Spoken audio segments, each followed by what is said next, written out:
دوستان عزیز، السلام علیکم و رحمت الله و برکاته. حسن بصری رحمت الله علیه میفرمایند در دنیا دوستای خوب زیاد پیدا بکنین، به خاطر که اینا فایده میرسانند براتون در روز قیامت. یک کسی پرسان کرد در روز قیامت چی فایده میرسانند دوستای خوب؟ گفتن که وقتی که جنتی‌ها در جنت میباشن و اینا همراه یکی دیگه خود قسم میکنن که یک دوست داشتیم در دنیا و حال در بین ما نیست، در کجاست او؟ پرسان میکنه یک کس برای اونا گفته میشه که او در دوزخ است.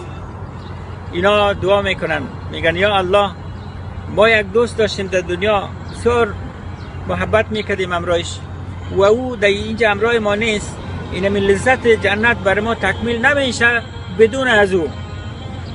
خداوند برش امر میکنه که برین امو دوستش از دوزخ گرفته بیارین در جنت میشه اینا.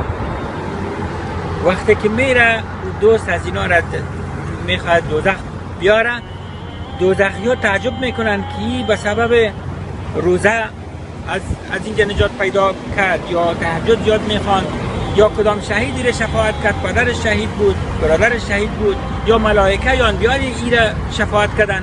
میگن نه، اینا در دنیا دوستای خوب داشت و او دوستایش ای را شفاعت کردن آوردن در جنت.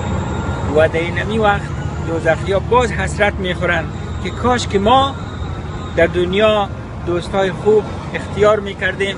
یا الله اگر ما را تو پس در دنیا روان بکنی، ما دوستای خوب میگیریم که ما را شفاعت بکنن در جنت ببرن.